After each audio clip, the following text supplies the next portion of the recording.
But also remember, that they had weapons, and the weapons always had ammunition.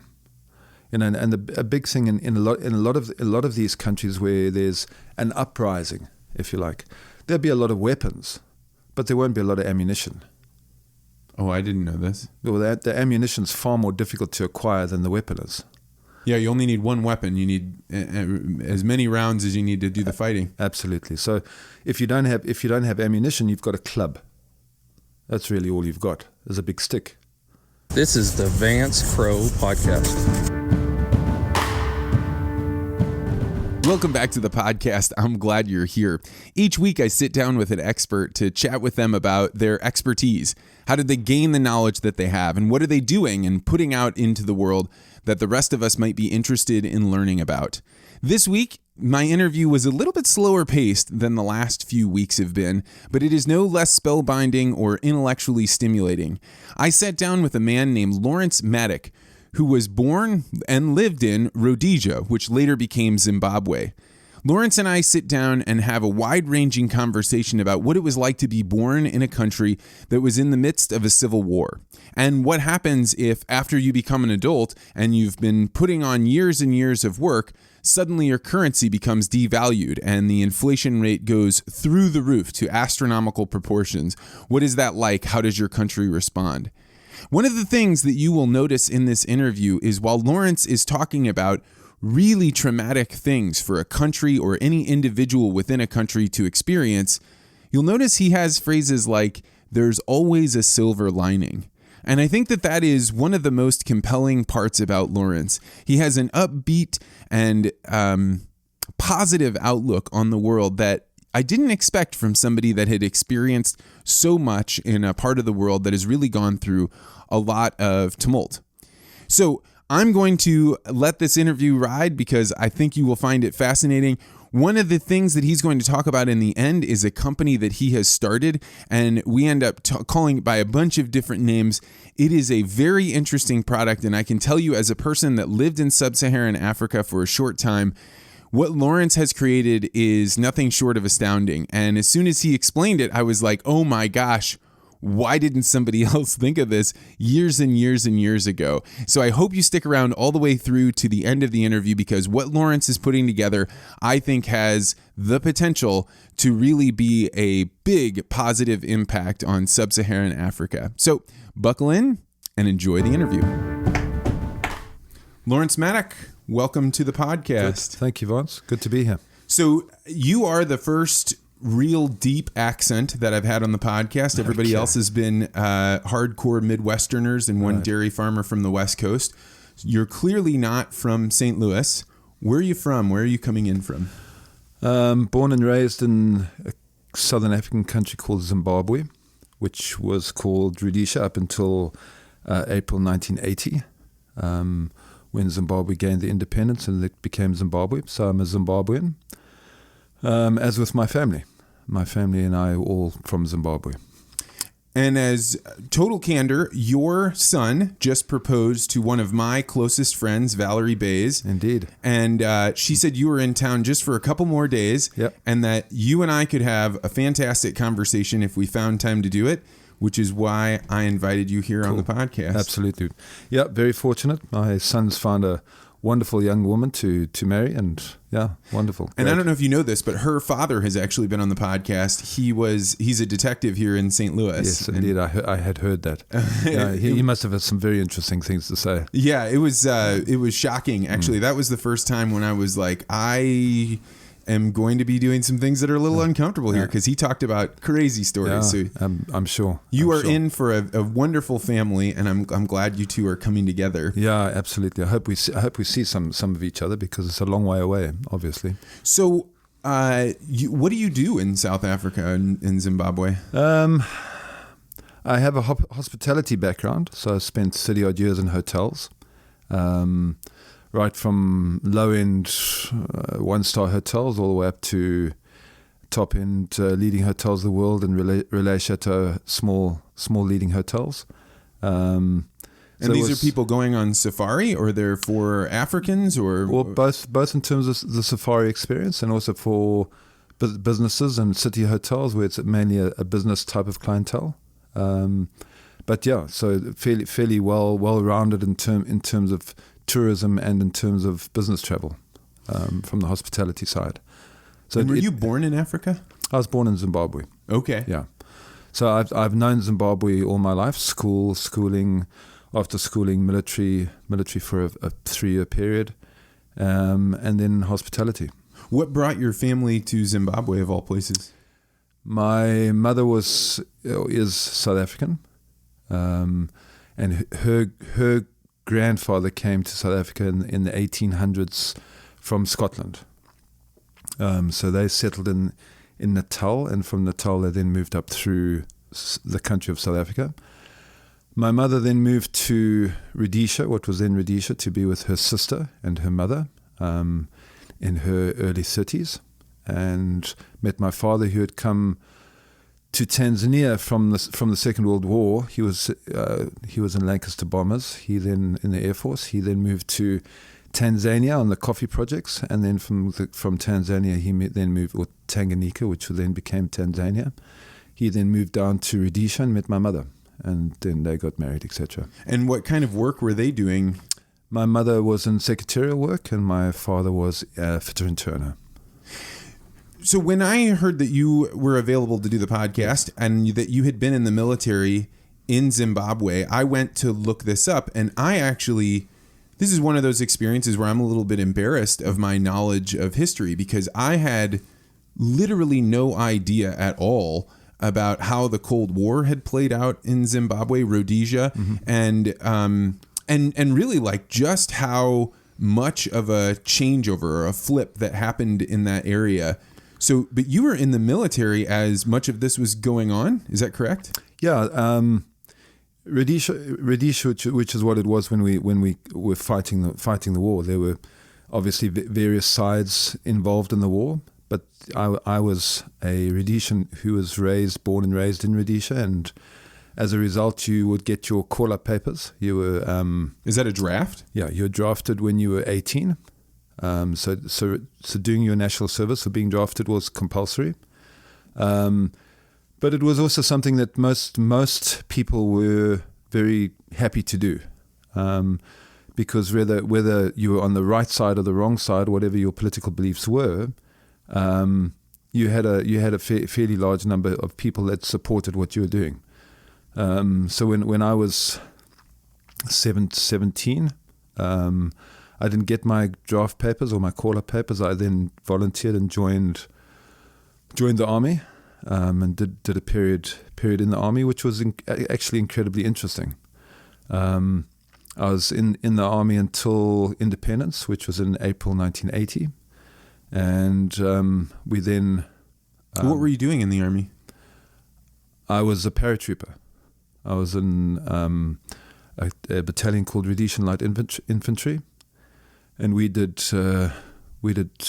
para work. We did call-outs, and we would go do call-outs. And when you got your draft papers, or no, when you volunteered actually, yes. Then were you already in, was Zimbabwe or Rhodesia at the time in an active conflict, or was it just, hey, we're getting ready so we have a strong standing army? Okay, no, that's a good question. So Ian Smith, who was the Prime Minister during UDI, which is called the Unilateral Declaration of Independence, that was done on the 11th of November 1965, when Rhodesia declared that they were becoming independent from England, the colonizers. Oh.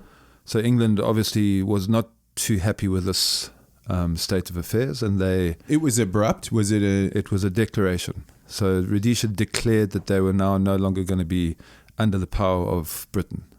Would you have been a high school kid at this time? No, I was 4 years old.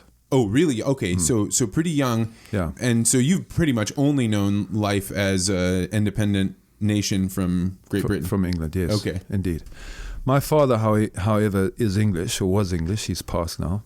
And he wasn't too convinced by the whole unilateral declaration side of things.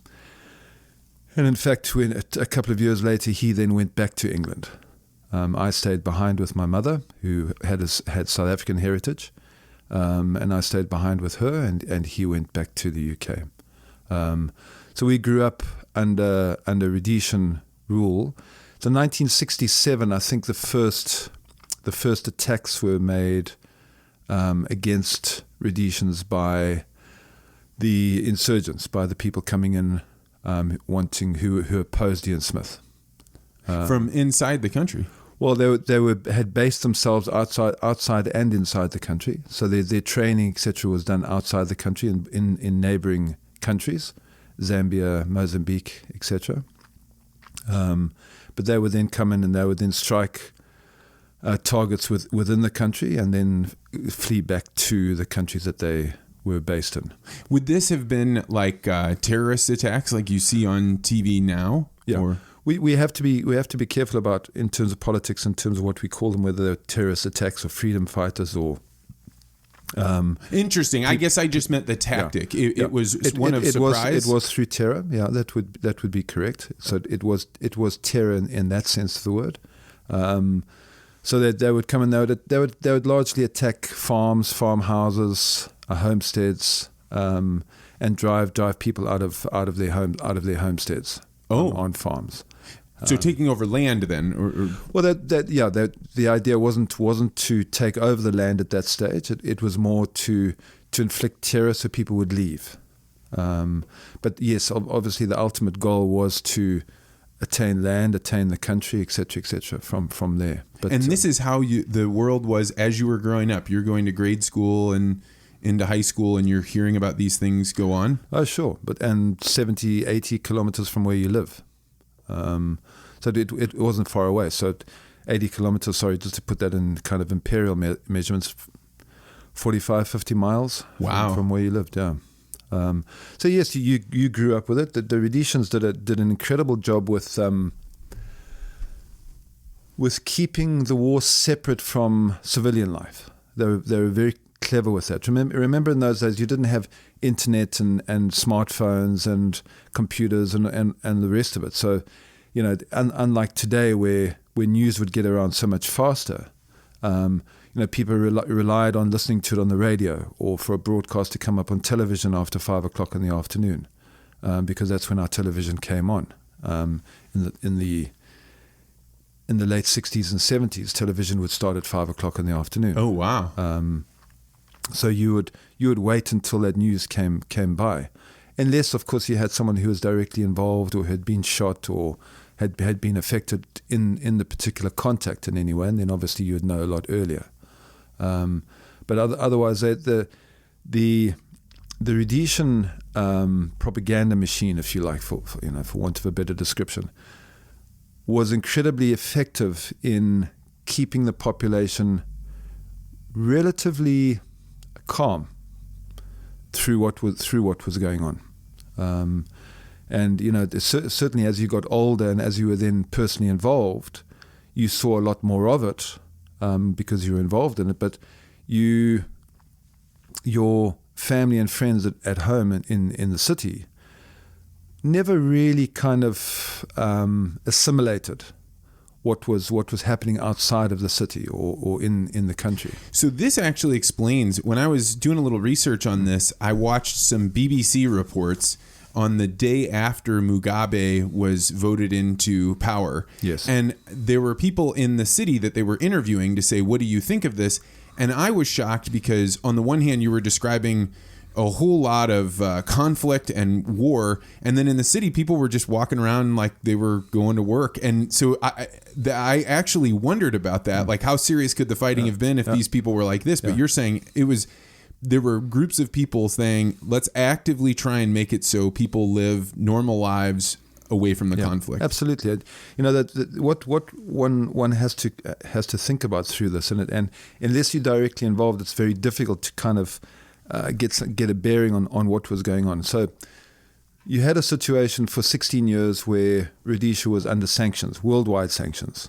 Okay, and that's fairly difficult. We're seeing it now in countries like Iran, for example, in the Middle East, where they're suffering from sanctions and watching their country's economy literally fall apart because of sanctions. Was it on that level, like in Iran? No, absolutely. Oh, really? Oh, no, we had worldwide sanctions. So who prompted the sanctions? the British did. Because you left? Because we declared UDI. Absolutely. Oh.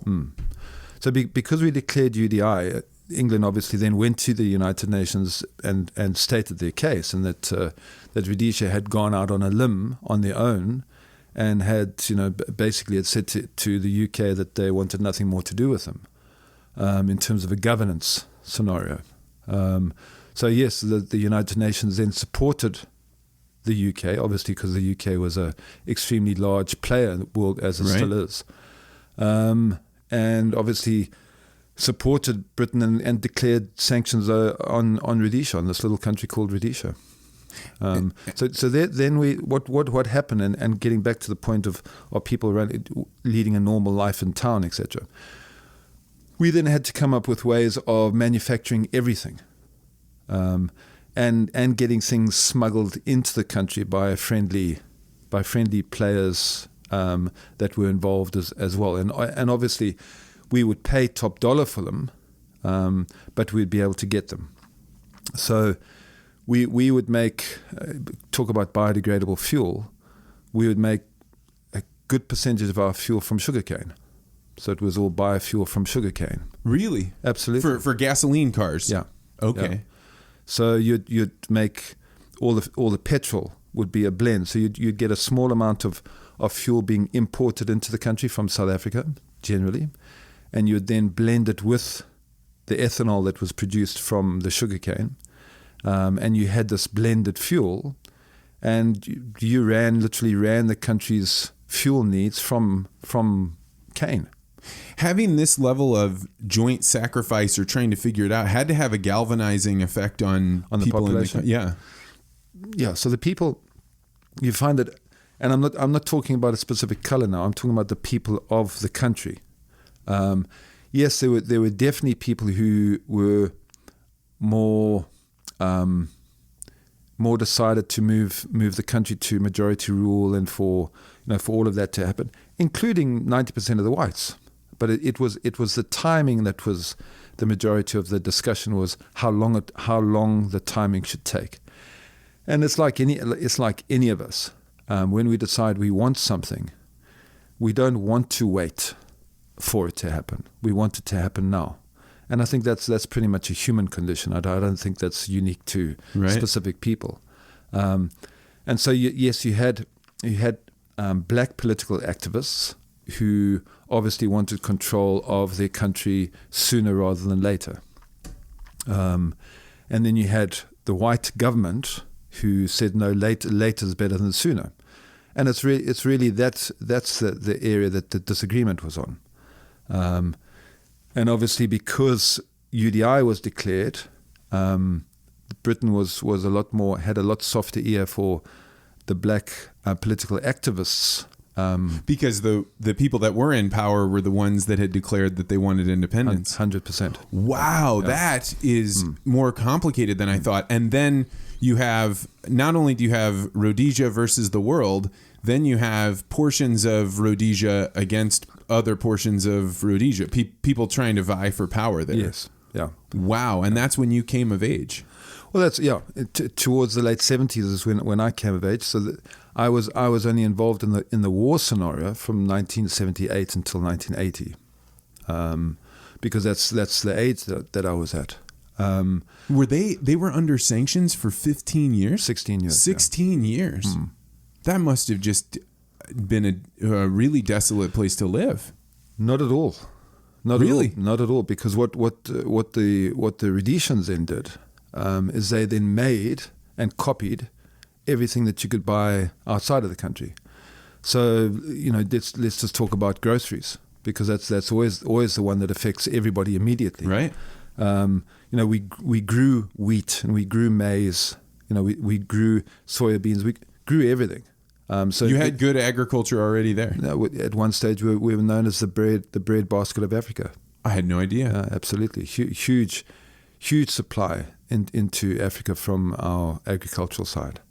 But so we had the agriculture in terms of producing the raw material, and And then we set up factories to do things like milling and absolutely processing. So anything to do with grains, milling the grains and turning them into whatever product, whether it's cereals or whether it's any form of substance that the country live off. The large majority of the population in Zimbabwe, as with Southern Africa, live off a maize meal or a corn meal porridge.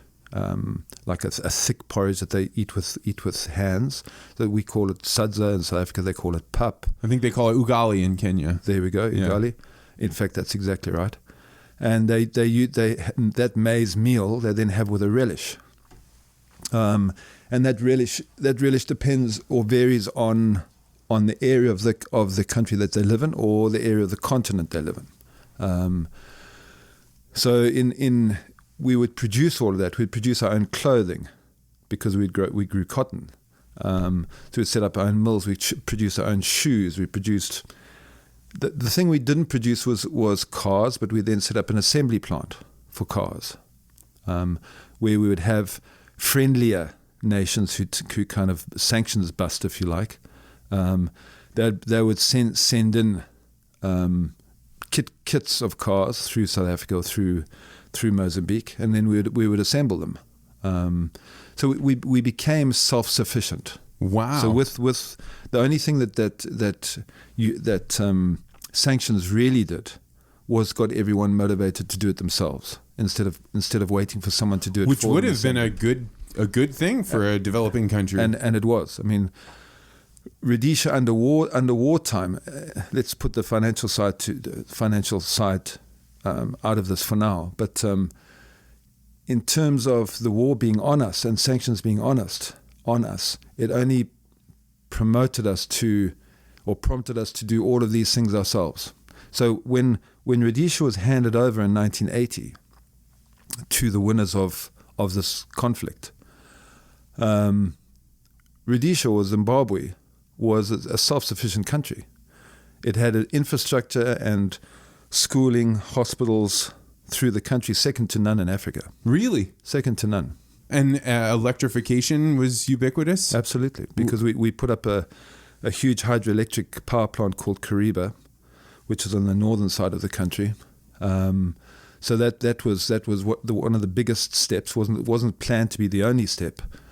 Was one of the biggest steps in terms of supplying power to the whole nation and still having enough power to export. When I was living in Kenya, there were huge sections of the country that still had no access to power, or if they did have it, was not regular. It was very irregular. Yeah. Which is what it is in Zimbabwe now. Wow. Yeah. Now power is off 18 hours a day. 18 hours a day? Every day.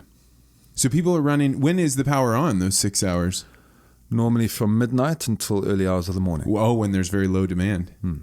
Yeah. Wow. But in those days, there was never such a thing as a power cut. So you're in this country that is working to become self-sufficient, and yet there is internal conflict, and you join the military. Yes. And what are you, after you're done training to become a paratrooper, what are you doing day in and day out?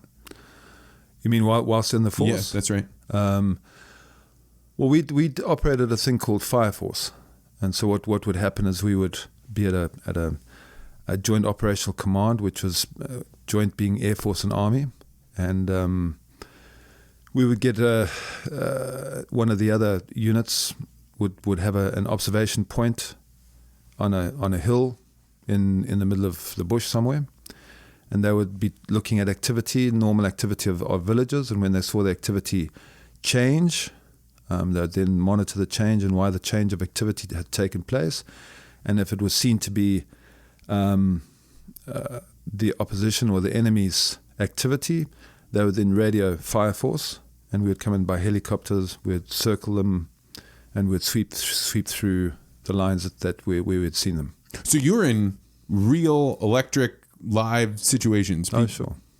Wow. And for how many years did you do that? About just over 2 years.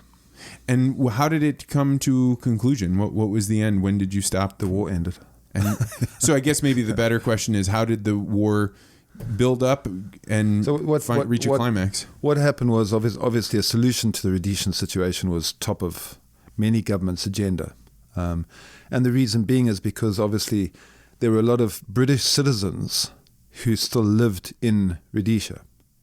So Britain, as much as they might have had an issue with the government, they still had a lot of their citizens living within the country. You can see a parallel with Hong Kong then, right now. Absolutely. So because of that, Britain obviously continued to try and broker a deal between the parties that were involved. And this ended up becoming a bit of a proxy war in the Cold War, correct? Well, the Cold War, from another slant to the whole thing, was the Americans, because the Americans' scenario with the USSR and the Cold War and communism and all the rest of it, they saw Africa, or they certainly saw the Cape, the point in terms of going around the base of Africa, as being strategically important for shipping. For shipping, yeah.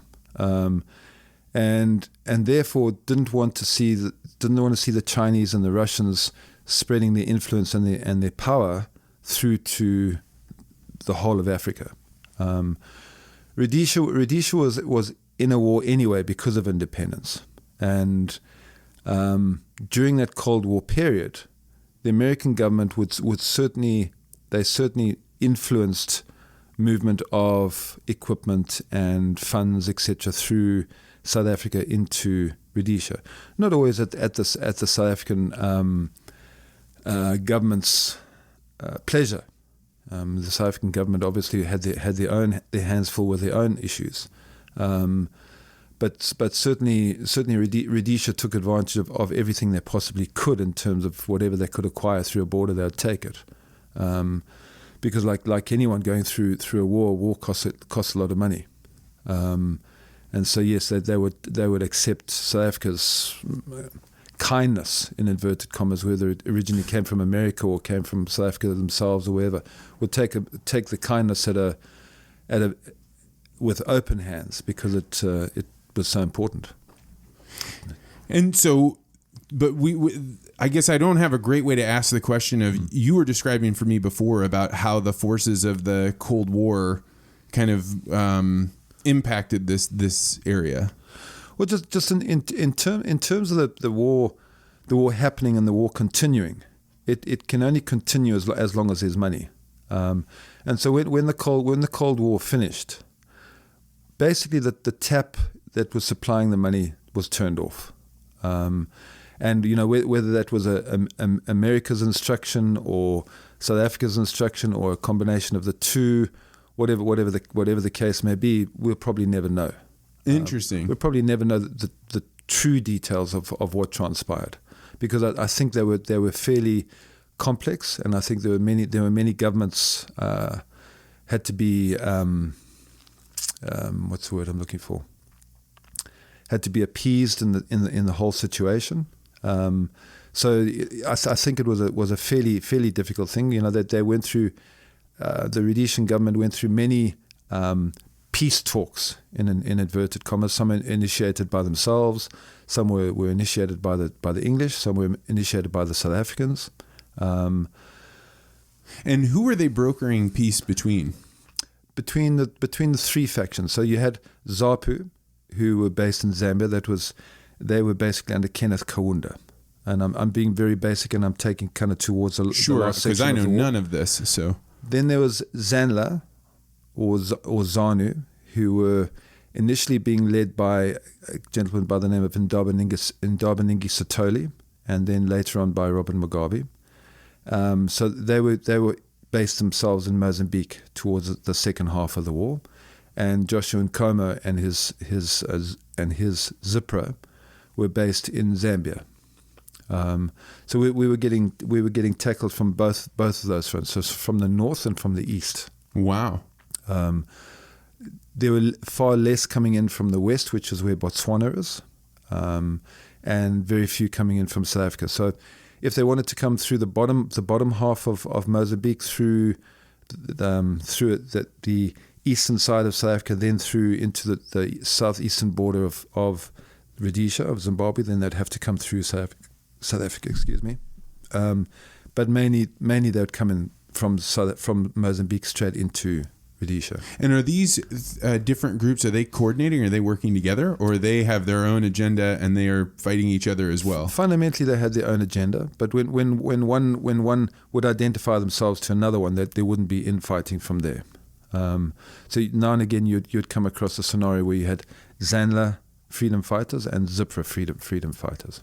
And they'd be joined forces. They'd be joined against Rhodesian forces. And do they have political parties that would be recognizable today, or no, their platforms were totally different? No, what happened was they at independence they joined forces, and they all came under the ZANU-PF banner. The ZANU-PF banner is still the banner of the ruling party today. And that's a communist group or a socialist, or would you describe it that way? I think it initially started off as socialist. I'm not sure with the whole of socialism going through the transitions it's done worldwide, how much their socialist agenda is still in place. I wouldn't imagine particularly. I think at this stage, at the moment, I think it's more of a survival platform that they're on. Oh, really? Yeah, absolutely. In terms of governance of their country. So I would imagine, whether they call themselves capitalists or socialists at the moment, I think would be quite a tall order to be able to quantify on either side. Oh, very interesting. Yeah, to be honest. So what did end up making the violence stop? Why did people come to a détente and then sign some accords? Well, they came up with they had what they call the Lancaster House talks. So this was obviously at some buildings called Lancaster House, and this was in the end of 1979, the beginning of 1980, and all the parties came forward. So the Australians were represented through the whole thing of colonization and being a former colony themselves, etc. Obviously, the British government were there. The three different faction leaders were there. So Ian Smith was there from the Rhodesian side. He was the Prime Minister of Rhodesia. Robert Mugabe was there as the head of Zanla, and Joshua Nkomo was there as the head of Zipra. So the three of them came with their delegates, with their entourage, and it was basically set then for elections. So an election date. So the decision that they came to was, let's just run another. Let's run an election. One man, one vote. Okay, so tell me why that seems like all votes. Is that not correct? Okay, so in the normal world, everyone who's a citizen of the country gets to cast a vote. So in colonized Africa, you found that the black man, rightly or wrongly, was not entitled to a vote. Okay, so it was very much a very biased election, if you like, because the whites, and when I say whites, I'm obviously being broad in terms of continentals, and anyone non-black would get to vote, and the blacks would not get to vote. So was that right or wrong? Well, certainly on the surface of things, it was very wrong. And I'm certainly not in a position to say whether my belief was it right or wrong as a child. But we what would have been the case that somebody would have made on the other side of that the ruling of just white people voting would be the right way to go?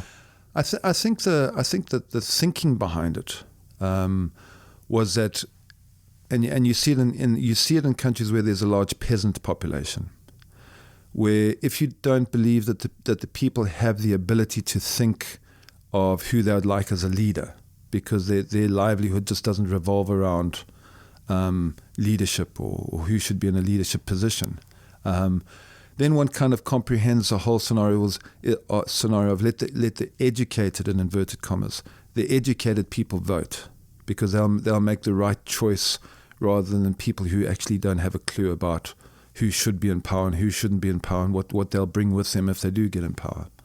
And I think that was the underlying reason for it. You still see in a lot of countries where there's a huge peasant population, China, for example, where there's a lot where the rules are slightly different to the rules that we would know in an educated country where we make the assumption that everyone who is 18 or 17, whatever the legal voting age is, that they are educated enough to make a fairly educated choice in terms of who leads them. Well, I guess that's probably the reasoning behind mandatory public education in the United States, Yes. thinking that if you don't have an educated population, then they can't participate in the government process, or if they do and they're uneducated, then they may be a danger to themselves. Indeed. Okay. So I think it was along those lines. I think you may have someone else sitting here that says no, it was just totally racist. I honestly couldn't say yes it was or no it wasn't. I was growing up at the end of the war. I was 19. And the tensions between people that weren't in military organizations, people living in cities, did they get along when the war was going on? Absolutely. I mean, I think it's like every population.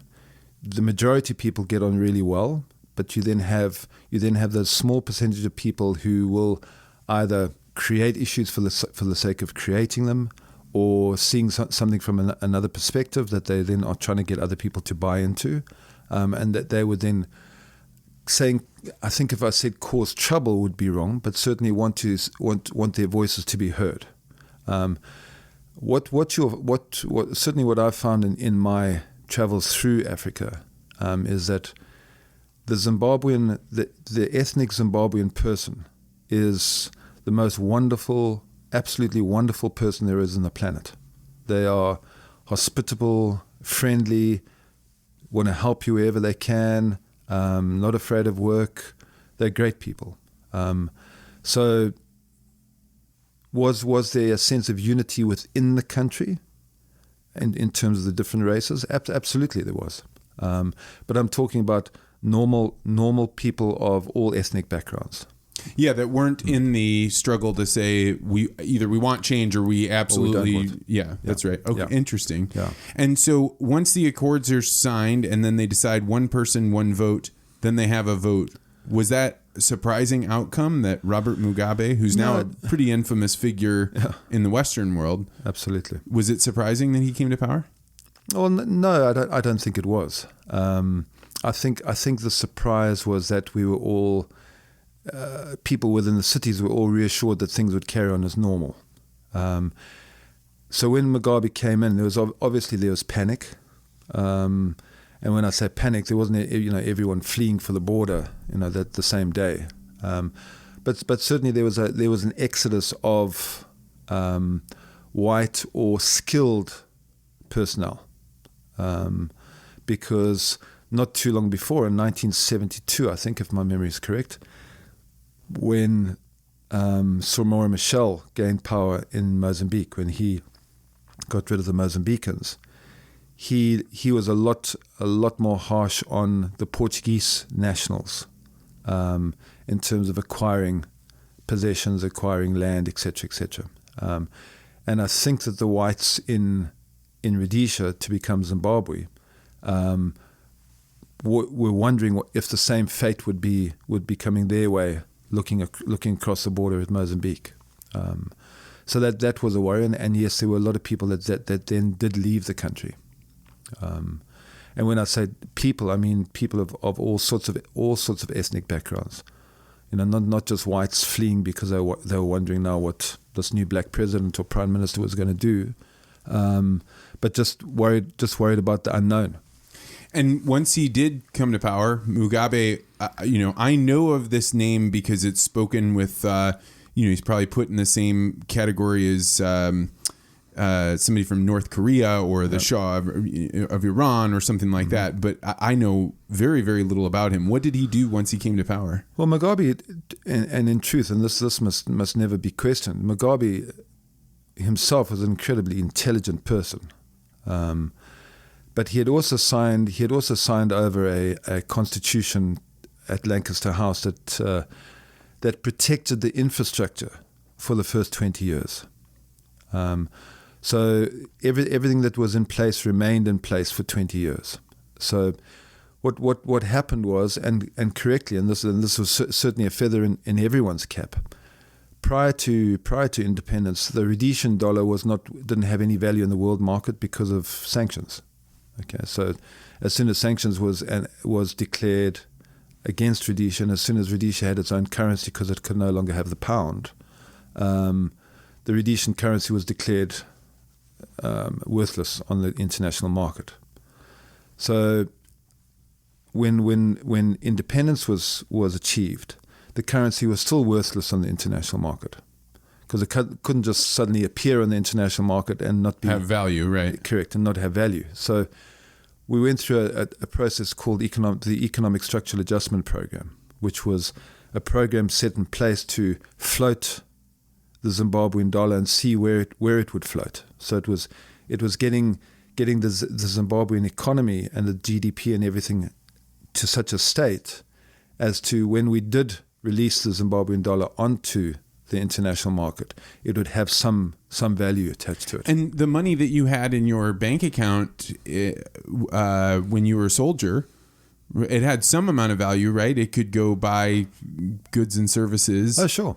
And locally, yeah. And so then the concern was, okay, once we put you back into the international world, will your money be worth monopoly money, or will it be worth something? I mean, having too high of an inflation would be really tough, right? Yeah. So what ended up happening? So the Economic Structural Adjustment Program, that was the tough part because it was about a self-rectifying mechanism where the production from the country, what the company was producing and exporting and importing, where those balances were, and when we did float the Zimbabwe dollar, it ended up as 4 Zimbabwean dollars to $1, which wasn't bad at all, considering what we had come from, and so that was incredibly positive. So the people who had left the country, in terms of this whole scenario of Mugabe coming into power and them leaving and say we're not going to live under a black president or a black prime minister, whatever he was at that stage. I think he was a prime minister. They were now looking back and saying, did we make the wrong decision? Should we have left or should we have stayed? And so for a decade after that process had been put into place, Zimbabwe thrived. The farmers thrived. Both mining and agriculture was right up there. People coming in, tourism was at an all-time high. It was a very, very good time, although very short. Was a very good time for Zimbabwe. This is almost a surreal experience for me because I it's like waking up and finding out that all these people in this country had all of these experiences, and wherever you're going with this story, I have no idea. I have no concept for what's about to happen next. Where we end up. Yeah. So sadly what then happened was in September 1997, the war veterans who were involved in Zanland Zipra against the Rhodesians, they wanted their pensions because they were still waiting for their pensions from 1980. And this, sadly, is now where the country falls apart. So the decision by the Zimbabwean government was then, well, we'll just print more money. Oh. Okay? So they printed more money. To be able to pay the pensions. To pay the veterans' pensions. And was it a lot? Were there a lot of veterans? 20 billion. It was 20 billion Rhodesian dollars. That's how far behind they were on their liabilities? And so they said, we'll just print it. Print the money and pay them. Whoa. Okay, so you saw an immediate devaluation of the Zimbabwean dollar. The moment they announced it, or how quickly does this shock run through the system? Literally the next day, there was a devaluation of the Zimbabwean dollar. They must have known that, right? Didn't everybody know that? No, well, certainly we didn't. I remember I was doing some work in Victoria Falls at the time, and we suddenly got this news, and your dollar had gone from... Your Zimbabwean dollar had gone from 4-1 to 8-1 in one night. Whoa! So this trend continued. So every time there was something to pay, it was a case of print more money, print more money, print more money. I was about to say when you were talking earlier that when you had gone to 4-1, and your currency to the US dollar, that during wartime, it must have been incredibly tempting to have printed a whole bunch of the currency, even for the local market, right? And they ended up having some level of restraint, absolutely. and then to give in to that temptation, you see completely different players. So the players that were in place during the war, and I'm talking about the government players, were completely different people to the people that were in power, came into government from 1980. So all of those positions, even though you might have had the old minister or deputy minister or secretary in place for a short period after independence, they would all have been working their way out. So do you remember where you were when you heard that your currency had been devalued? Was it that pivotal of a moment? Well, that first devaluation, I know exactly where I was. I was at the Macassar Sun in Victoria Falls. What were you? How, you listened to it on the radio, or how did you hear about it? I heard it on the radio. Because as I'm thinking about you describing that would be finding out your net worth and your future earning potential had just been cut in half. But it didn't stop there. So by the end of the year, it was 32-to-1. Oh God! Over the next 10 years, of this scenario carrying on, it got to a stage at the beginning when it finally crashed, where the exchange rate was 1 quintillion-to-one. So that's 1 with 12 noughts behind it, to $1 US. How did anyone survive? You couldn't buy anything. Virtually, you couldn't. My salary then, I was in a group operations director's position for 3 5-star hotels. My salary was worth $200 US a month. Oh my God! And that was in that position, which it should have been. It should have been considerably more than that. Thousands. But that's what it was. And I'd have to. The BBC released a figure the other day, a little while ago, when they were talking about the height that they were comparing Mnangagwa's rule and Mugabe's rule. Mnangagwa is a current president. And they were saying at the highest of this, before the crash, inflation was running at over 1 billion% a month. A month. That's what it was. You'd never catch up with that. It's once 1 month of that is it's over. Yeah, impossible. So then the Zimbabwean dollar crashed, and they then adopted the US dollar in 2008. They adopted the US dollar as the currency, and that was basically used as a currency for the next decade.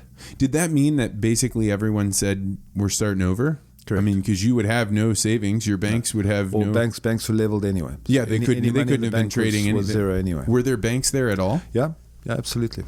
Still doing their best to work with what they had to work with, which was incredibly difficult, because you can imagine any foreign currency coming into the country was being hoarded, because there was the only way to retain some value in what you had was by having US dollars or pounds. How do you go to because this would have been the time of credit cards. How do you go into the grocery store? How are you buying things? In my life, until the time I moved to South Africa, there was no such thing as a credit card. You couldn't get it. You couldn't get a credit card. You couldn't work with the bank's money. So if you went to the store, you could have a debit card. Okay. But never a credit card. Okay. So you could have a debit card, but you would use your debit card. But as things accelerated, so they became more and more worthless. So it became not worth having. How do you buy groceries in a billion% inflation? Well, remember you have a banknote that's also a quintillion or a quintillion dollar banknote. You carry them around in a box or in a rucksack or in a wheelbarrow and something. Genuinely, like you're not exaggerating. No, you really are carrying them in wheelbarrows. Not at all. And then these stores are just saying, "We'll take." I mean, or do people start doing? You'd scale it, so you'd know what $1 million weighed, for argument's sake. So you'd have a scale, and you put the block of money onto the scale. And that's how you'd know what the value of the money was. You wouldn't try and start counting out the notes. I'm trying to put myself in this place. It would seem so hopeless. I would imagine that would... Absolutely hopeless. So at the end of it, when the Zimbabwe dollar crashed at this quintillion-to-one scenario, you would go into the supermarket, there would be no no food in the supermarkets. The shelves would be empty, absolutely empty. And that's true for you too, the manager of hotel. Absolutely. So you'd have to, with a hotel, because you're earning foreign currency from people coming to stay, you then have some foreign currency in your foreign currency account. So you'd bring in essentials, obviously with the foreign currency that you had managed to get, that government had allowed, that you were able to then purchase various commodities for your customers, for your guests. And the people that didn't have that kind of access to foreign currency, were they bartering a lot? Were they figuring out new ways of doing the economy? All you could do, because everyone traded. So what you'd do is with your Zim dollars, you'd buy US dollars. So you'd pay a premium for them at the time, knowing, of course, in a week or 2 weeks or whatever, it would no longer be a premium. So you'd hold on to your US dollars as much as you possibly could, and then sell them on the black market, so you could then at least buy what you could buy, or use your US dollars to buy what you couldn't buy anywhere else. So yeah, it just became a game, you know. But one survives, one kind of gets through it and moves on to the next chapter. But, so just a few weeks ago, I had on an investment portfolio manager, and we were talking about how much money the U.S. government has been printing. And I wish I would have had this conversation in my back pocket, because I can only imagine inflation on a theoretical level that's like what you're describing, and it never even crossed my mind. I mean, to be weighing things like $1 million. I mean, you're essentially saying it's worth less than the paper. It's far less than the paper it's printed on. Wow. And you hear about this happening in Germany, you know, during the Second World War, right? But I'd never heard about this. Well, in comparison, Zimbabwe, that the German scenario fades into insignificance. Oh, it's worse. Oh, far worse. In the German scenario, what would happen in Zimbabwe? You'd throw away the money and you'd keep the wheelbarrow. Huh. Get rid of the money because it's actually worthless. The wheelbarrow's got some real worth. The money doesn't. So when they pegged it to the dollar, was that something that the U.S. was like, yeah, go ahead, or did they actually just start using? They denominate everything in dollars. Using a dollar. So that's just like Panama. The country of Panama does that, or at least they did it when I was there. Yeah. So they then just adopted the US dollar as the currency. Which would then make US dollars even more valuable than they would be in the United States, which would make it very difficult to get into that game. Yes. Yeah. But everyone did, because what happened was there was people had been hoarding, so what happened was it just became exposed. Because before, were you not allowed to use? You weren't allowed to have US dollars. How did you pay your taxes? What taxes? I don't think I think it got to such a state where I'll give you an example that might put the taxes into a bit of perspective. Like all of us, or like most of us, working people, you would buy a home and you'd pay for the home over a 20-year period. If you can purchase it quicker than that, well, you're doing well. But most people will get to kind of their 20 years and have a home, or they'll borrow against their payments, so they'll have a second mortgage and they'll just carry on buying, which is the normal way. So you can imagine now, before this hyperinflation started, I would go to the bank and I would ask for $100,000 loan to buy a house. Okay, and I'd start off paying my mortgage, paying my bond, whatever the terminology is here, and I'd pay my $3,000 a month over the next 20 years, and so it would happen. Now you can imagine, once this hyperinflation started, I still only owed the same amount of money. Right, as long as you didn't have a floating interest rate, you were good. So what would happen is at the end of the day, I could pay my house off with 1 day's pay.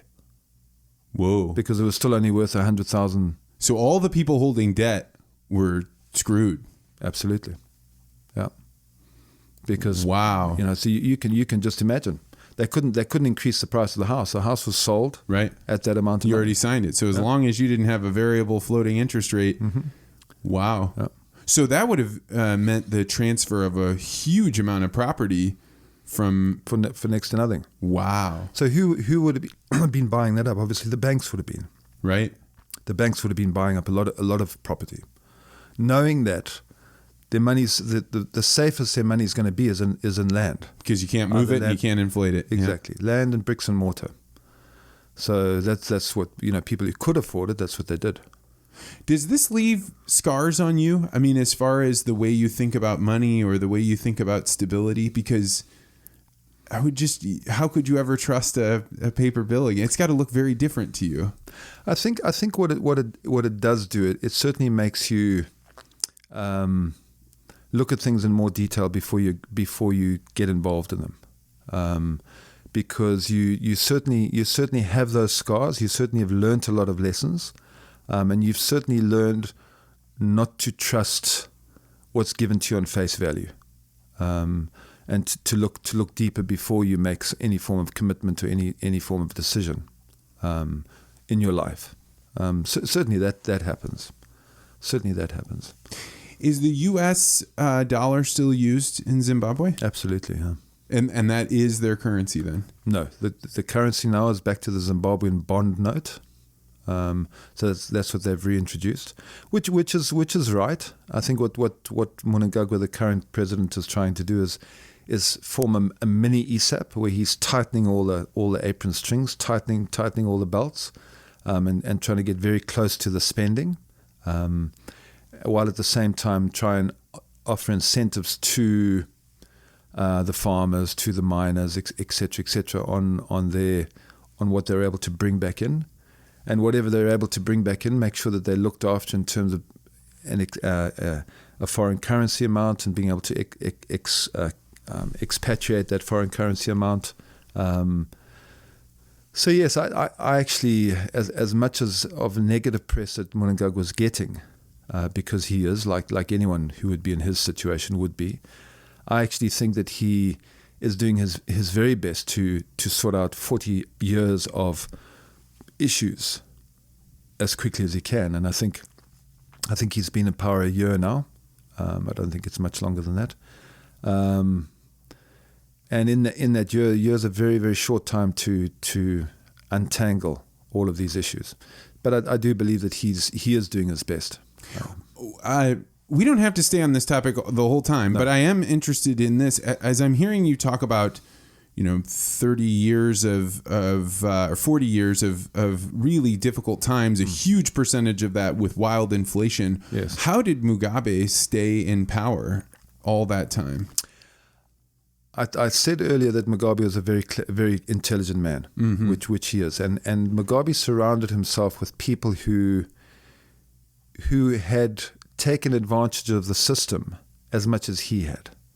So their pockets were also very well lined. So we had the head of a lot of the paramilitary were probably pretty much the same, but all the way down to under secretaries and junior secretaries in government, etc. I mean, dictators don't just get to be in charge because they're in charge. Yeah. They pay out patronage, and correct. As long as the money keeps flowing to those, they keep having it come back to them. So exactly that situation. So he was very well in control of the military, and the military were very, very much behind Robert Mugabe. At the end of the day, he started off as party secretary, but then became party chairman of ZANLA. ZANLA forces were the biggest forces on the freedom fighters side. They were the biggest force. So those freedom fighters largely went then into normal structured army at the end of the war, and they were then basically the army that he continued to control. But how do you pay an army with no currency? They were always paid. Yeah, I mean, they were always paid. But they were paid in denominated. Probably they just keep printing money and just keep going around. And in a way, I guess once you have wild currency inflation, then it becomes a matter of relative wealth, right? Do you have 3 pounds of notes versus somebody that has 2? The person with 3 still has a third more than the other. So more than you do. Yeah. But also remember, that they had weapons, and the weapons always had ammunition. And a big thing in a lot of these countries where there's an uprising, if you like, there'll be a lot of weapons, but there won't be a lot of ammunition. Oh, I didn't know this. Well, the ammunition's far more difficult to acquire than the weapon is. Yeah, you only need one weapon. You need as many rounds as you need to do the fighting. Absolutely. So if you don't have ammunition, you've got a club. That's really all you've got, is a big stick.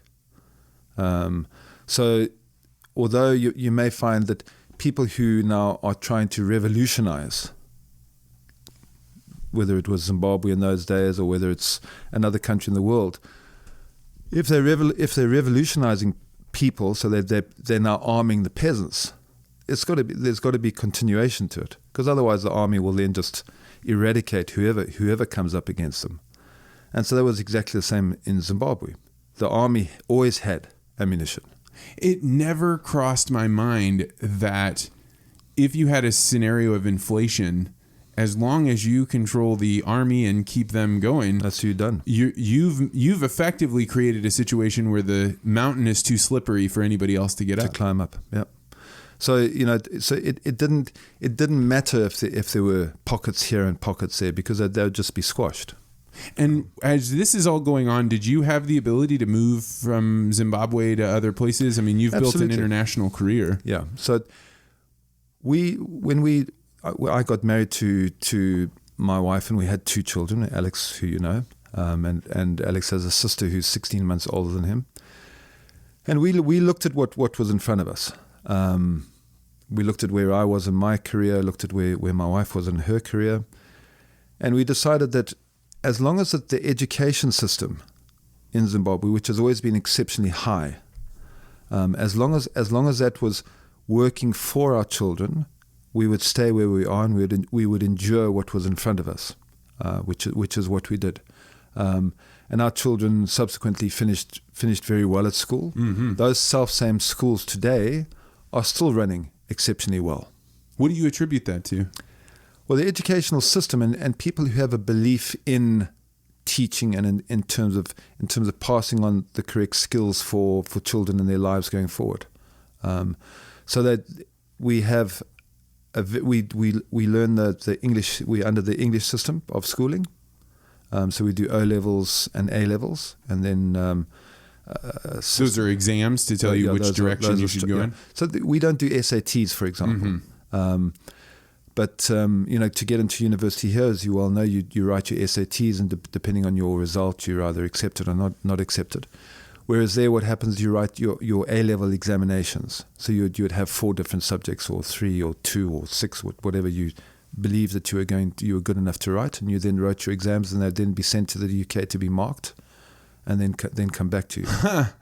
No kidding. Yeah. So they hold a lot of merit. So if you have A levels in an English schooling system, it's the advanced level. It's as high as you can go in terms of your schooling system. So while you had financial inflation, you didn't have grade inflation. Yeah. So the students were able to move on and move up. Absolutely. And so that was our reason for staying. So you stayed and then traveled to build this hospitality career, or you did it mostly in Zimbabwe? I did it mostly in Zimbabwe.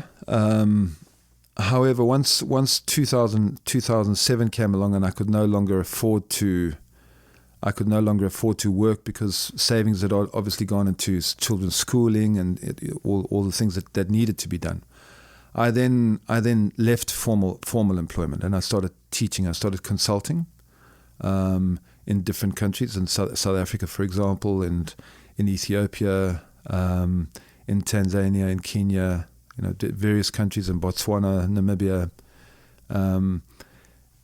because what I could do is I could earn hard currency and use the hard currency to go back to Zimbabwe.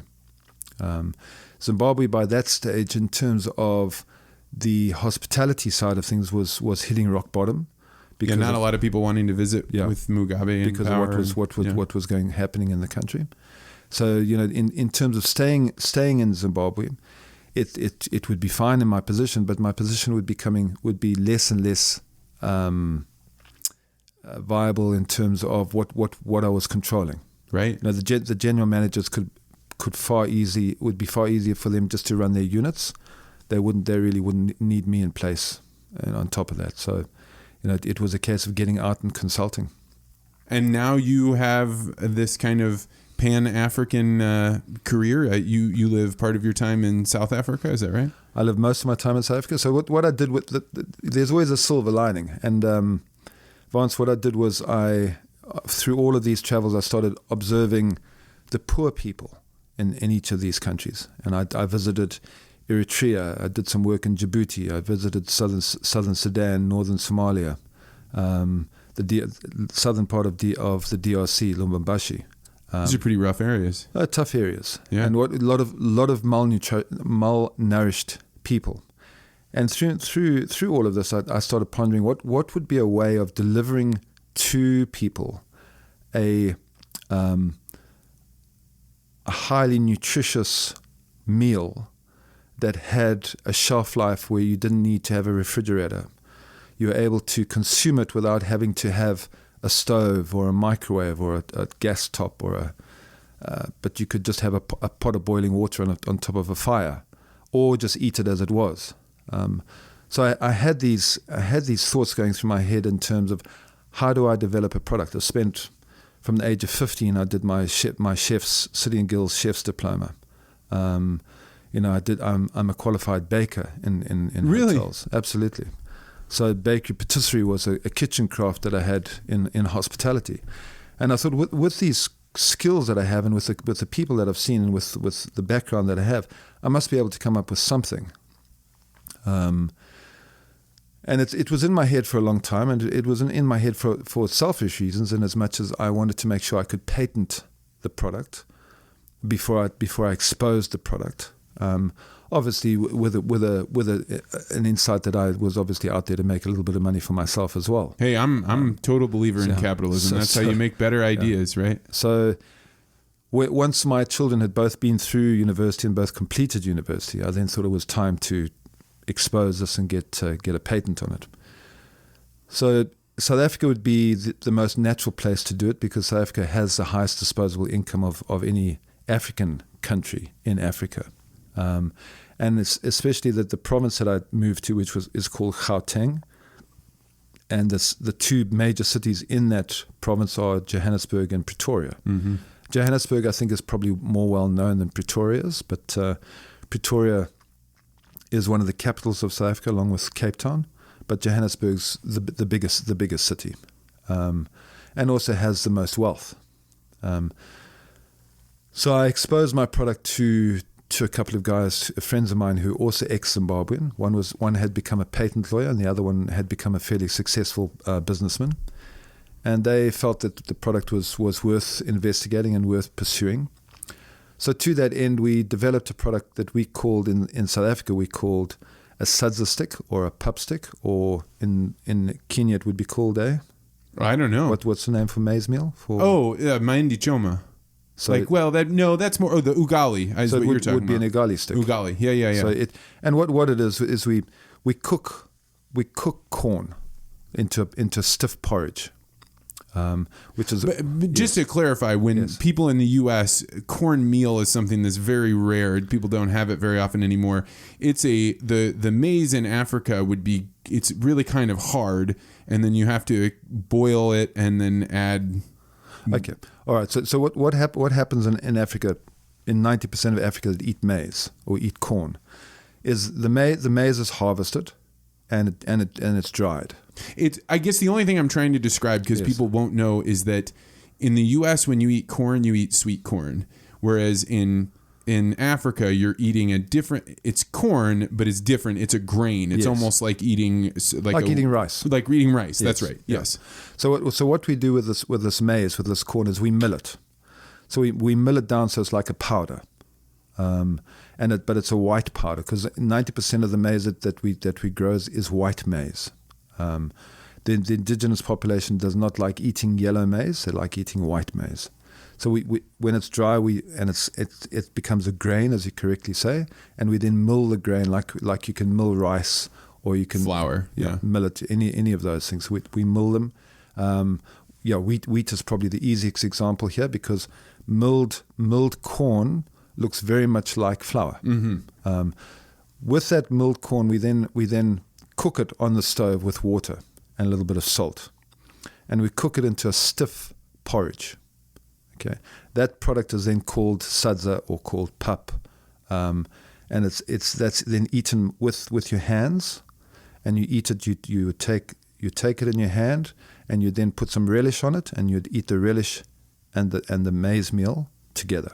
Yeah, and my experience with ugali is one time I was doing, I was with the Peace Corps, and we would eat ugali with every meal because the people oftentimes don't have enough food to be able to go to bed feeling full at night. So they eat this paste, and it doesn't, I mean, it has some calories in it, but it's not a lot, but they would eat it right before they went to bed so they could feel full. Yeah. And there was one time we were putting on a fancy dinner where we had goat and we had avocados and we had all these things. Yeah. And we get done with the meal and everyone is looking around saying, yeah, but where's the ugali? Because it's so central to their diet that they don't think of it as like it is a core part of their culture. Yeah. So in terms, you're 100% right. In terms of the nutritional side of maize meal, it's your carbohydrate source. It's your complex carbohydrate source. And as a complex carbohydrate source, depending on how refined it is, like anything that we eat, depending on how refined it is, will depend on how empty those calories are or how nutritionally dense those calories become. If it's less refined, obviously through the fiber and through the lack of processing, the carbohydrate has more value to it. The more refined it gets, the less nutritional value it'll have. So yes, they could then be very empty calories, as you were saying earlier. Right. So what we do is we take the maize meal that's popular for the area. So if what would happen in a holistic scheme? So we try and look at this holistically. We'd locate a factory near a growth point. So the growth point would be where there's a community that's growing because there's some indigenous farmers in the area. They would grow the maize. They'd bring the maize to me. I would then mill the maize for them. I'd give them back what they wanted in terms of milled for their own use. Right. Then I would then take maize meal, and I would then have a relish recipe that I would then make the relish recipe. I would extrude the cooked maize meal and the cooked relish into a tube, into a 6 centimeter diameter tube, and I'd seal the tube at both ends. Now this tube has food grade plastic. It has anti-UV rays, and obviously no oxygen gets in. So by doing that, I then increase the shelf life, and I pasteurize it. So having these things in place reduces the amount of preservative or emulsifier that I have in there, and I get a 2 months unrefrigerated shelf life on a product that they are very, very knowledgeable about. It's already cooked? It's already cooked. This is this is amazing. It's a very good idea, and it follows along with an argument that I've tried to make here in the U.S., which is most people here have no concept of how much time it takes to make food. Because if you're making ugali, it's not like you get to go turn on the stove. No, you draw up water, maybe from a well if you're rich, but likely from a river somewhere far away. You bring that back. Then you've got to put this cold water on a pot, and it's not like you have some great high quality grade pot that you then put on a fire, or maybe a jiko. Maybe you have a little bit of charcoal that somebody in your neighborhood makes. You boil that water, and then you put the ugali in it, and it takes a while. And it takes another half an hour. That's right.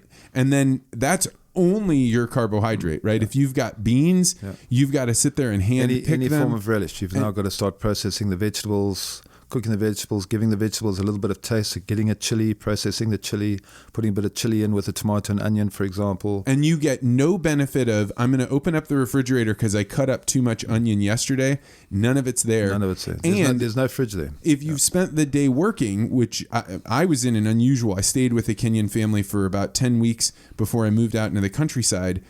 Both the mother and the father worked. Yes. So that did not start until after sunset. And you're like, in my home that I was living in, they had a single light bulb and they could maybe have a lantern. But if you're doing this inside, you're now sitting with charcoal smoke going around in your house, one light. It is difficult. I mean, they get along fine. I don't want to say they're sitting there, just waiting for somebody to save them. However, if you were to offer them a product that they could have access to those calories without having to cook them, you would be giving them back years of their life. Yep. Literally. Absolutely. And it was with all of this thinking in place. So, for example, the guy, if he's a miner, if he's working all day in the mine, which is what a lot of, you go to southern DRC where Lubumbashi is, and you've got the big cobalt mines. You've got 40,000 people working those mines, each of those mines. No food. Right. And if you're not married, the best you're going to do is somebody happens to sit outside of where you're at and they're making the ugali themselves. Or you're eating something on the way home. Wow. Like a piece of fruit. Right. Okay, so what through all of these experiences, I had no idea this is what you did. This is very, this very is interesting. my retirement project. So, anyway, but so with all of these various experiences I had obviously, so this it had to be something that I produced that ticked all the boxes for and I'm going to use the word low level employee, because that's really what it was in my mind. Someone who couldn't afford, either whether it regard to time or whether it was money, on purchasing Western products at 3-4 times the price of what he could possibly afford, or not having the time when he finished work and he then had to walk 10 k's home and then start going through the process that you've described.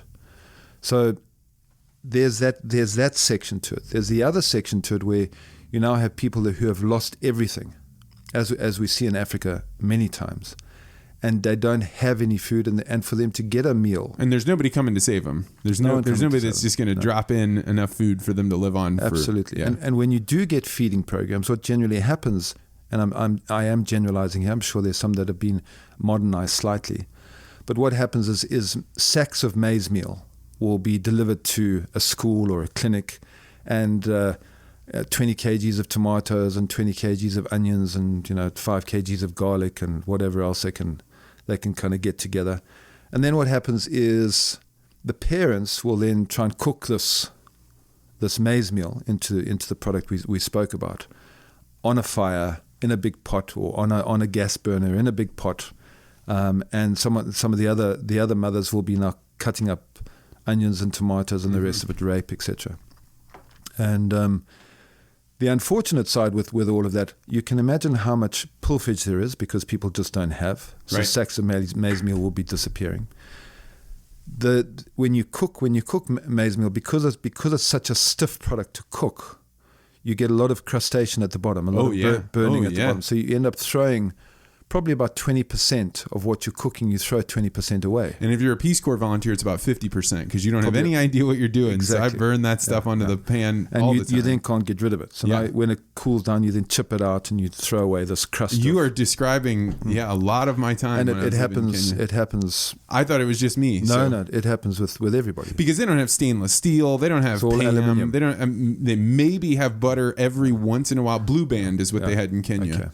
Yeah, in Zim, I think butter was probably very much a luxury. But it would probably be margarine that would then be supplied. That's what it was, margarine, that Blue Band margarine, So it had to check the boxes of, if I was able to offer a nutritional alternative, it had to be something that was cooked, something that had a non-refrigerated shelf life, something that could be open and eaten on the go. So whether it was to work or home from work, it had to be something that there was no modern appliance needed to be applied. Okay, but they could have a cooked, nutritious meal. The other thing that obviously could be done was in the relish section, the center section. I'll show you a couple of pictures just now. In the center section is where you would then fortify the product. So the fortification comes in an area where there's taste already. So you're not tainting the product of the starch. You're putting the nutritional additive, if you like, the enhancement, the fortification. You're putting that into the relish where the taste is masked a lot. Right. Because I don't know if you've ever had where you see these drums of vitamins and minerals waiting to be added to a I don't know that recipe. I've ever seen that. Yeah, no. And you taste it. It tastes absolutely disgusting. So what are the types of, when you say relish, what is it going to be made out of? Or, I mean, local, depending on where you're at, does it change? Yes. So let's talk about the places you're familiar with. So we do at the moment we do four different relishes and two different starches. We do a tomato and onion relish, which is the description is. We then do what's called the chakalaka relish, which is very much like the tomato and onion, but it has more vegetables, and it has the predominant vegetable in there is carrot. So it takes on a carrot, tomato, onion, garlic, mustard, that type of flavors. And then we have one that's a chili soya beef. So although it's soya, it tastes incredibly just like beef mince. Really? But with a slightly chili, so it enhances the flavor, slightly chili flavor with it. And then we do what's called a non-savory one, peanut butter and syrup. So I don't know if you've ever had peanut butter and syrup sandwiches when you were a kid. Yeah, of course. Yeah, so exactly the same thing. So the starch of the maize meal is the bread, basically, and then the peanut butter and syrup is the center. Peanut butter is it wasn't. I wouldn't say it was a luxury there, but it was a nicer thing. But people loved it. Peanut butter, and absolutely, because all you need is mashed peanuts and salt, and you have something. Absolutely. So I can still taste the African peanut butter now, and it's still absolutely delicious. Yeah. So you can imagine that now for school children. So what you're trying to now do is you would then fortify the peanut butter and syrup with vitamins and minerals. Okay, and they wouldn't taste right the vitamins and minerals at all. You'd be getting yes, there would be sugar in it because of the syrup, absolutely, and there would be oil in it because of the peanut butter, but you are getting the nutrition from the peanuts, from the peanut butter. Obviously, people who can't eat peanuts, they can't eat that particular product, but it tastes absolutely delicious. And it's ideal for school children getting some nutrition into their stomachs, either on the way to school or at break time or on the way home, where they may not get nutrition when they get home. Yeah, the thing that they had now was hunks of sugar cane was about the best that they could get. And you break really off the bark and you eat it. Tear it. Yeah. So what level of production is this at right now? We've had to go through, obviously, as with all food products, we've had to go through a process of certification. So we've gone for the highest certification that there is out there, which is FFSC 22000, which is the top end of food production certification in terms of hygiene, safety, etc. And then what would that allow you to do that a lower certification wouldn't let you do? Well, then you could sell it into anybody anywhere in the world that now dealt with any humanitarian issues or normal issues in terms of retail or wholesale, etc., etc. And are there other products like this on the market right now? No, because I never saw a pre-cooked ugali. Is amazing. So what there is there is pre-cooked pup and a piece of sausage that you'd find on a styrofoam tray in a supermarket. Right. That for sure you'd see. So are we the first people to sell cooked maize meal? No, but I mean, but packaged. But in terms of the way that we're doing it, no, there's no one else. So you eat these now? You have them? You've absolutely. Yeah, absolutely. I'm tired of eating them, but they very well received.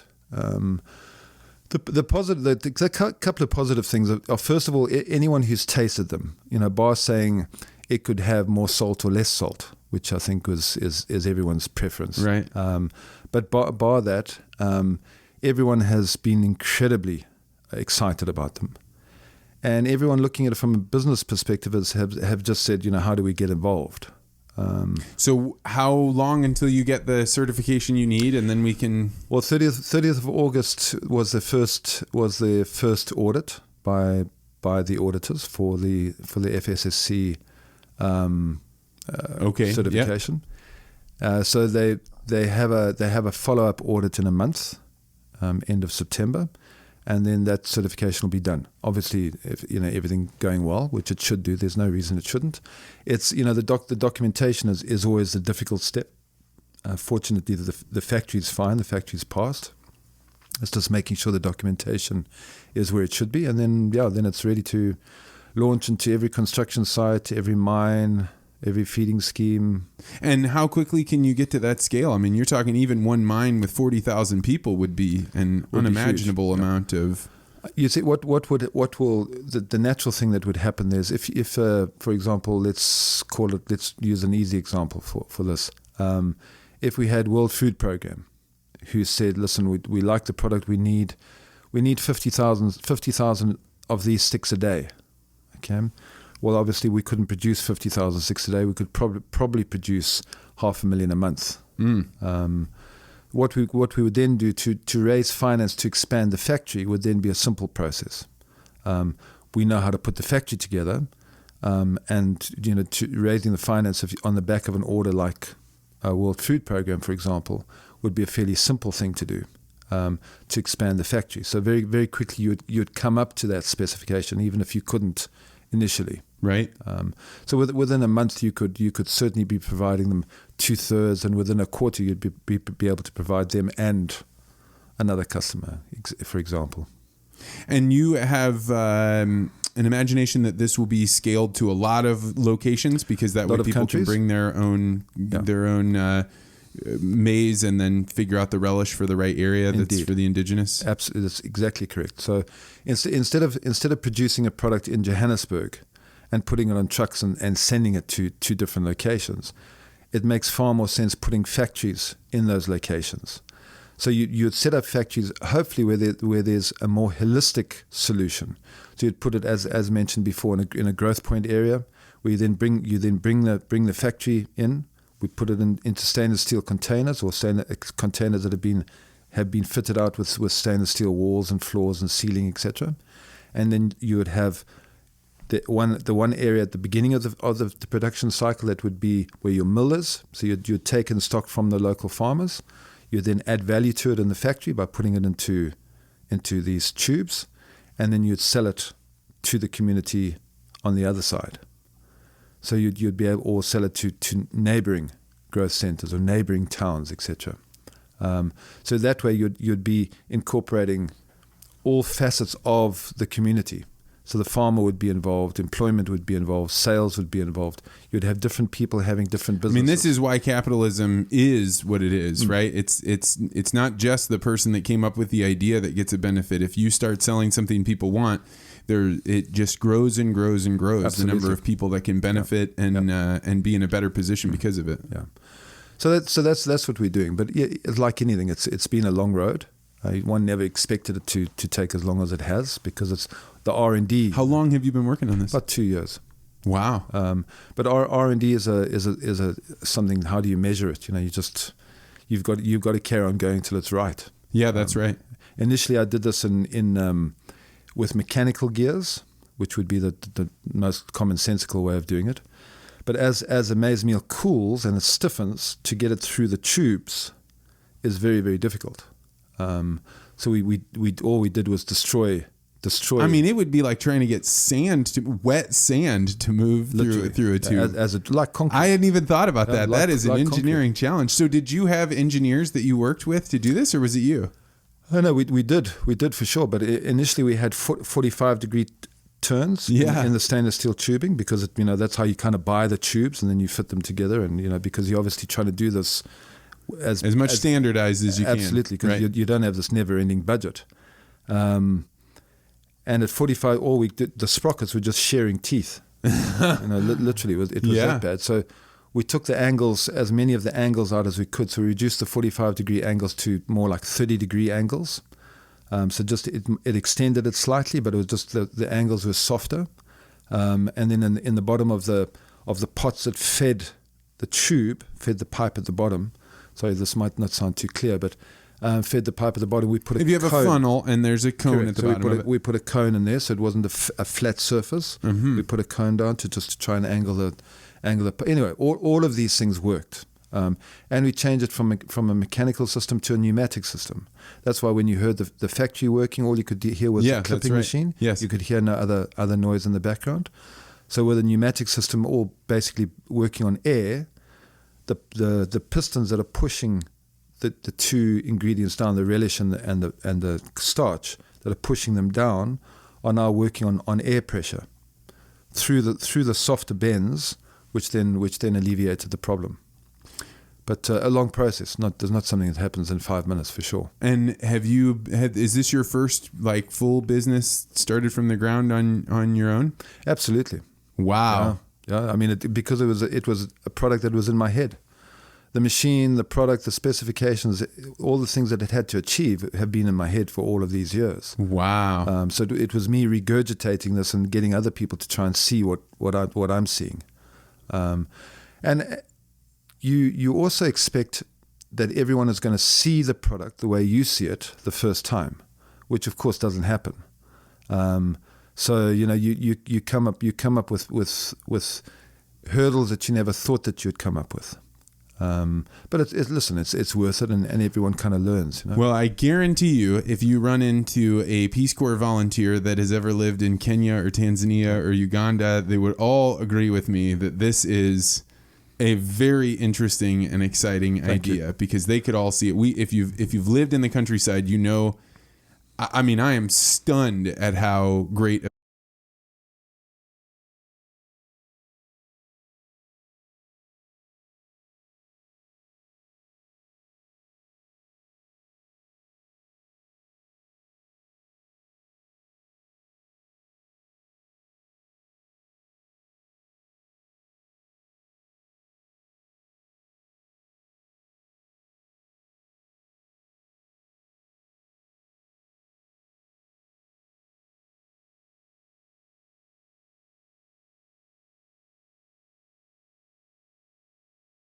Well, that's going to do it for this week's interview. Thank you so much to Lawrence Mattock for stopping by. The way that I met Lawrence was through my good friend and former colleague, Val Bays. Val and I have worked together for several years and become very close friends. You might recognize her name from another guest that I had on maybe 10 weeks ago. Her father is Bob Bays, the St. Louis County police detective that was one of the first breakout episodes that the podcast ever had. So I'm very excited because she is marrying Lawrence's son, and I'm very happy for her. If you want to see somebody that's pretty interesting on Twitter, you can do no better than V Bays, and I hope you do head over to follow her. That's VBAYES. Check her out on Twitter and let her know that you caught her name on the Vance Crowe podcast. That's going to do it for me this week. Make sure you tune in on Friday for one of those bonus episodes where we talk about communication skills that can help you become a tangibly better communicator. Thanks so much for stopping by, and we'll see you next week.